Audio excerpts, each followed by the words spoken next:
bugun ko'pchilikni qiynayotgan eng muhim savolga aniq javob beraman. Kommunal to'lovlar haqiqatan ham bekor qilindimi yoki bu gap noto'g'ri talqin qilinyaptimi?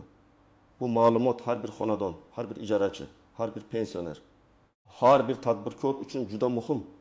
Chunki bitta noto'g'ri tushuncha sabab odamlar qarzdor bo'lib qolishi, penga yozilishi yoki keyin xizmatlardan uzib qo'yilishi mumkin. Shuning uchun videoni oxirigacha ko'ring. Hozirning o'zida kanalga obuna bo'ling, like bosing. Chunki men bunday masalalarni oddiy, tushunarli va huquqiy tomondan izohlab beraman. Avvalo eng asosiy gapni aytib qo'yaman.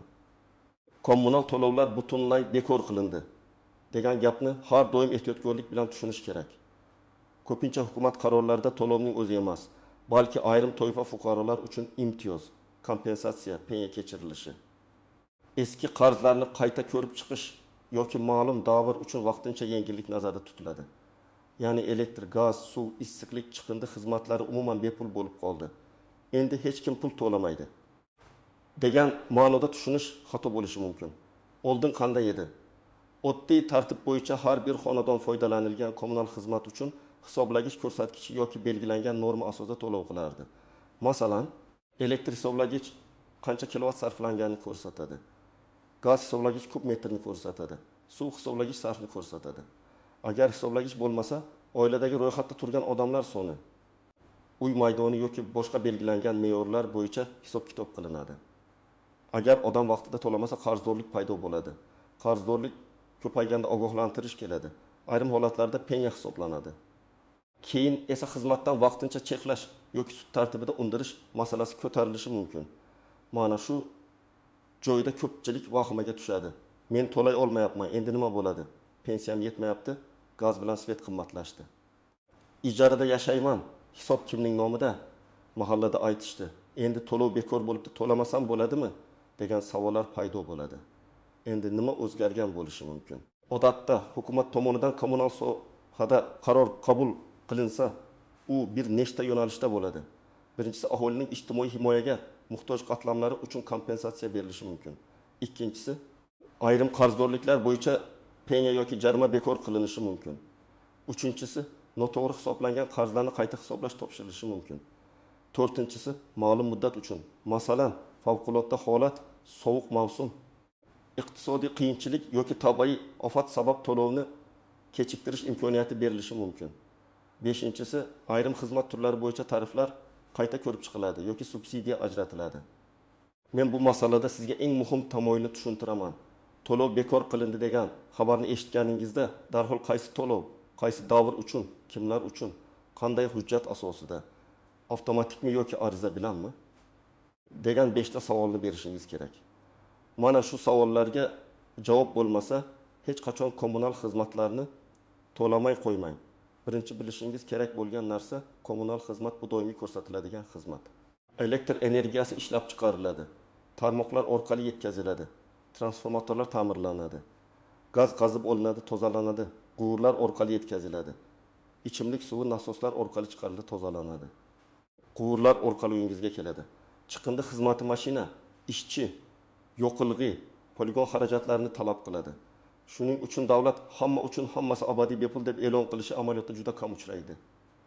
Ko'proq davlat ayrim fuqarolarning to'lov yukini kamaytiradi yoki ma'lum qismini o'z zimmasiga oladi. Masalan, tasavvur qiling, bir pensioner ayol yolg'iz yashaydi. Uning oylik pensiyasi 900 ming so'm.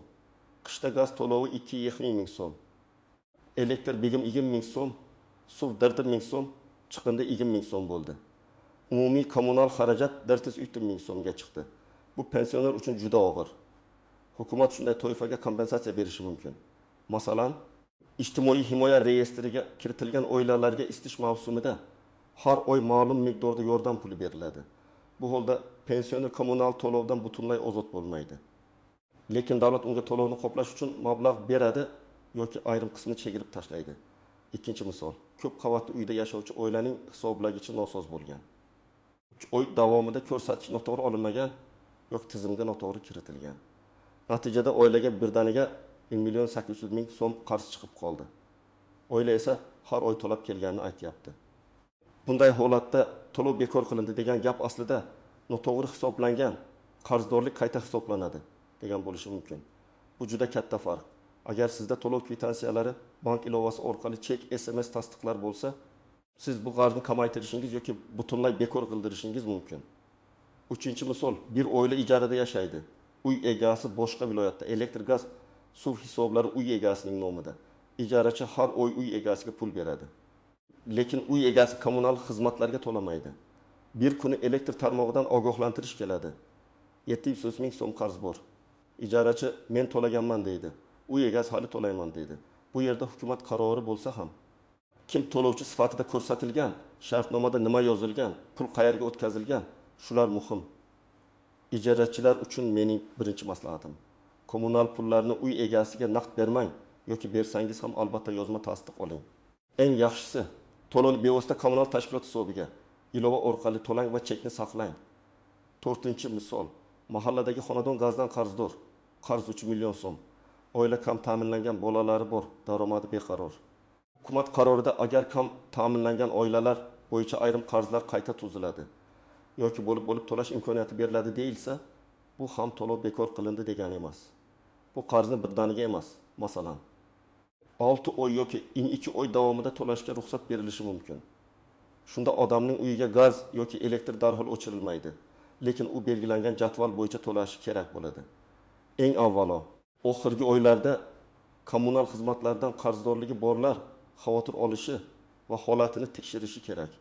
Chunki bekor qilindi degan xabarni eshitib, to'lovni to'xtatib qo'ysangiz, keyin qarz yanada ko'payishi mumkin.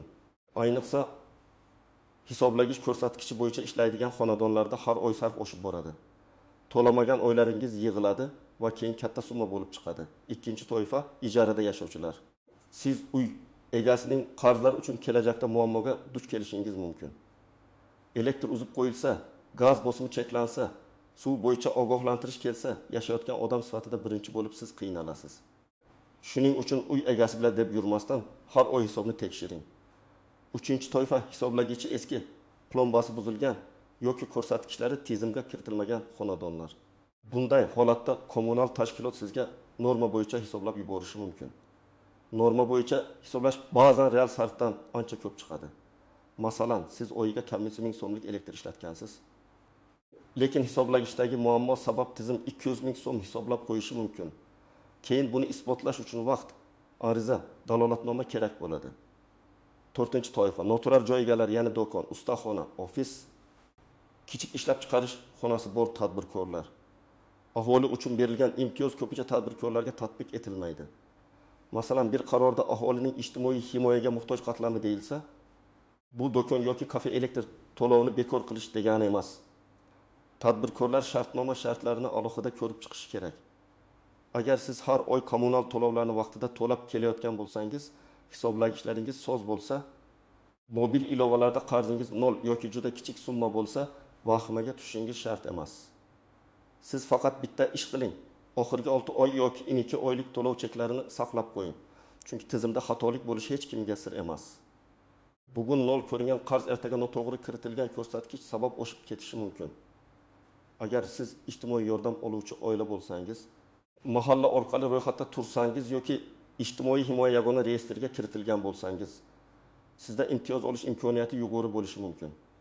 Lekin bu ham avtomatik degani emas. Ba'zi hollarda ariza berish, pasport, kadastr, kommunal hisob raqami, bank karta ma'lumotlari talab qilinadi. Shuning uchun meni mahallada biladi deb kutib o'tirmang. Eng muhim nozik jihat shuki, kommunal sohada qarorlar ko'pincha aniq sanadan boshlab amal qiladi. Masalan, qaror 1 apreldan kuchga kirsa, sizning yanvar, fevral, martdagi qarzingiz avtomatik bekor bo'lmasligi mumkin.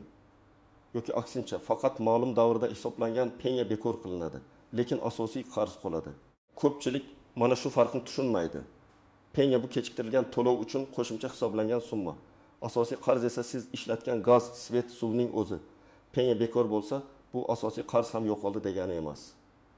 Ikkinchi nozik jihat, imtiyoz faqat yashash joyi bo'yicha berilishi mumkin.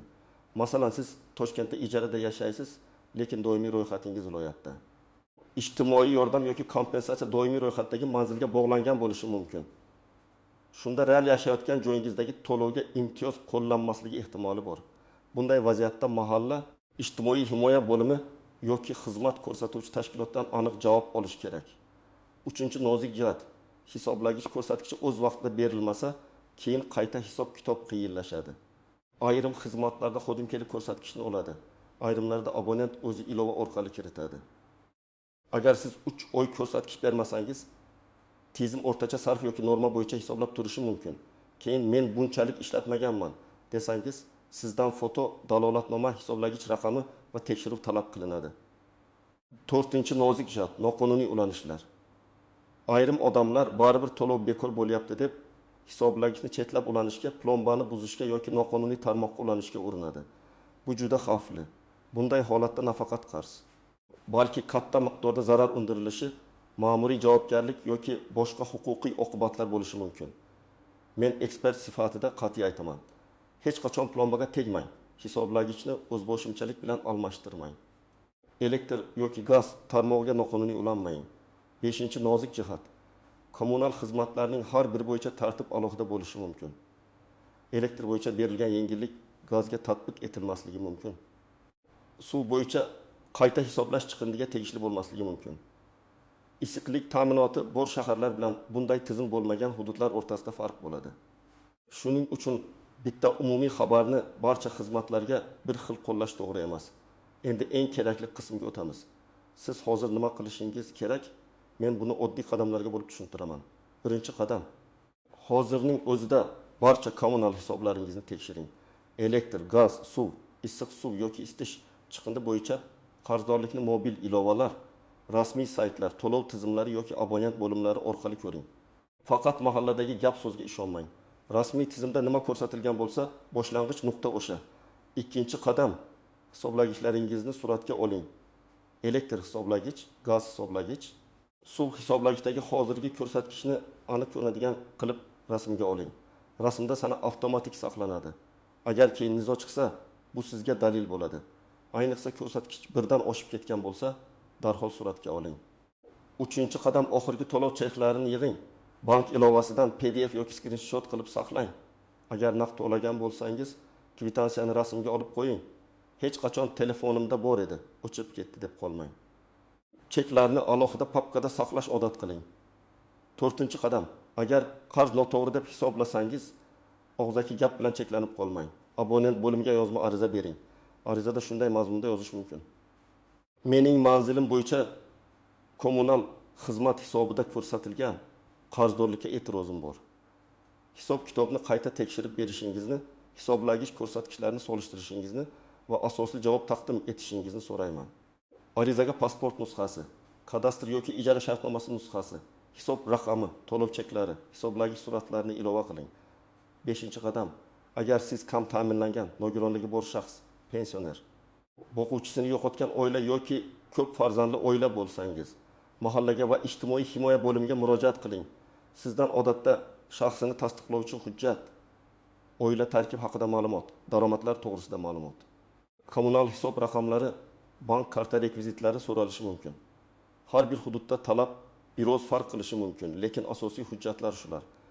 Agar qarzingiz katta bo'lsa, xizmatni uzib qo'yishlarini kutib o'tirmang. Kommunal tashkilotga bo'lib to'lash haqida ariza yozing. Masalan, qarzdorlikni 6 oy davomida har oy teng ulushlarda to'lashga ruxsat berishingizni so'rayman deb yozasiz. Agar siz ijtimoiy og'ir ahvolda ekaningizni tasdiqlovchi hujjatlar bo'lsa, ilova qiling. Ko'p hollarda tashkilotlar qarzni reja asosida to'lashga rozi bo'lishi mumkin. Chunki ularga ham pulning asta-sekin bo'lsa ham tushgani yaxshi. 7-chi qadam: ijarachilar alohida ehtiyot bo'lsin. Ijara shartnomasida kommunal to'lovlarni kim to'lashi aniq yozilgan bo'lsin. Agar siz to'lasangiz, har oy to'lovni o'zingiz amalga oshiring va chekni uy egasiga yuboring. Agar uy egasi to'lasa, unga pul berganingizni yozma ravishda tasdiqlatib oling. Oddiy telegram yozishmasi ham ba'zan dalil bo'lishi mumkin. Men sizga yanvar oyi kommunal to'lov uchun 300 ming so'm yubordim degan xabar va javob saqlanib qolsin. 8-chi qadam: rasmiy manbalarni kuzating. Hukumat qarori, vazirlik axboroti, hokimlik e'lonlari, kommunal tashkilotlarning rasmiy kanallari asosiy manba bo'lishi kerak. Qo'shnim aytdi, mahallada gap bo'ldi, internetda kimdir yozibdi degan xabar bilan moliyaviy qaror qabul qilmang. Ayniqsa endi to'lamanglar. Hammasi bekor degan gaplar juda xavfli. 9-qadam: agar sizga asossiz qarz yozilgan deb hisoblasangiz va abonent bo'limi javob bermasa yuqori tashkilotga, iste'molchilar huquqlarini himoya qilish organlariga yoki sudga murojaat qilish imkoniyatingiz bor. Lekin sudga borishdan oldin barcha yozma murojaatlar, javoblar, chek va suratlarni tayyorlang. Sudda men shunday deb o'ylayman emas. Hujjat va dalil ishlaydi. 10-qadam. Kelajakda kommunal xarajatni kamaytirish uchun sarfni nazorat qiling. Elektrda keraksiz chiroqlarni o'chirish, eski lampalarni tejamkor lampalarga almashtirish. Sovutgich va isitgichlardan to'g'ri foydalanish, gazda qozon va plitani so'z holatda saqlash, suvda oqayotgan kranlarni tuzatish oddiy tuyuladi, lekin oy oxirida sezilarli farq beradi. Masalan, bir kran tomchiklab tursa, oyga yuzlab litr suv isrof bo'lishi mumkin. Eski elektr isitgich esa bir oyda oilaning odatdagi elektr xarajatini 2 barobar oshirib yuborishi mumkin. Demak, asosiy xulosa shuki, kommunal to'lov bekor qilindi degan xabarni to'g'ridan-to'g'ri endi hech narsa to'lamaymiz deb tushunmang.